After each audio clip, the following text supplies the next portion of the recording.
La Cruz, Tagalog, Omega, Graho, Cedro.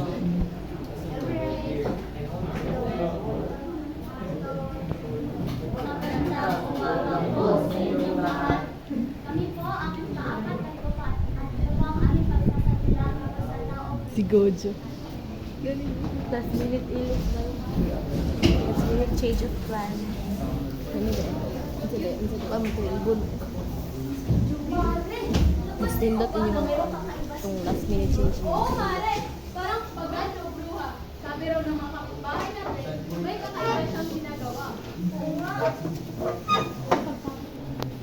Kaya naman siya. Wap pa kaaso inyo. Hindi, mare. Magsasampay na ako ng damit. Let's go, Joe! Pare, narinig ba yun? Rinig. Mabaran mo si Joby. Sabihin natin itong busing. Tara. Musta buhay-buhay?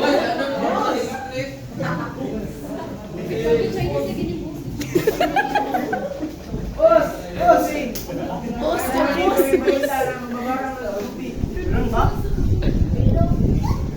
Totoo ba yun? Si ano yun? Oo, boss. Narinig ko Sorry. mga ginagawa ko pagbalaghan daw si Joby.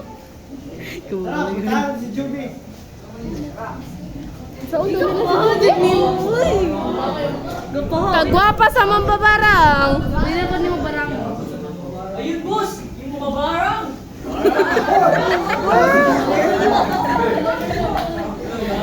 Sure! Sabi nila, Ako? Pagmabarang? Kumakain sa zero? Kumodzo. Malayo ako? Alola niyo? Nakita ang dami yung sinagawa ko ng balaghan eh. Dapat na siyang palayasin dito at kung ano pa magawa niya sa amin. malis ka na sa barangay ito. Kaunon ka ala niya.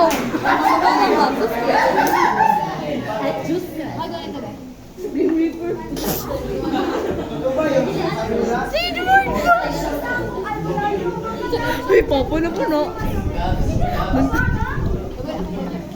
Mga kupal ka pa, palit kayo eh. Gana uy. Wala kayo ebidensya. Hindi na ako sa pagkuhan nyo. Ikaw ba yung nagbabaga?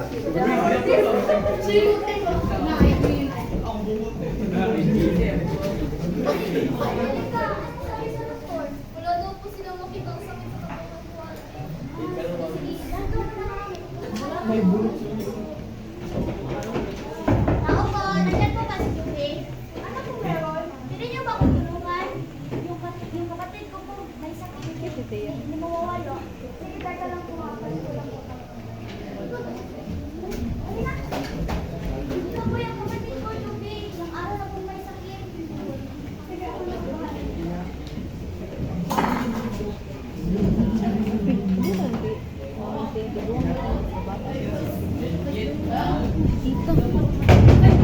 Grabe mo.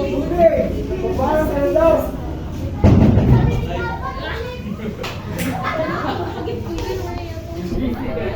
Gujo.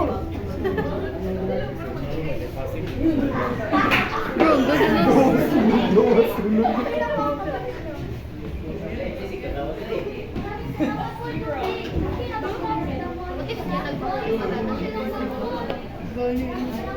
Gujo. Hindi na ako mapapalas. Umalis niyo sa pinang class niya. Oo nga. Oo nga niyo po. Pangako na. Pangako na. Ito mo po. Pangako na. Hindi kita...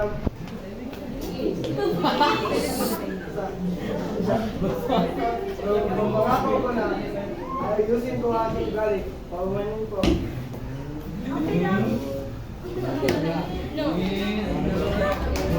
Ikaw ay mababalang.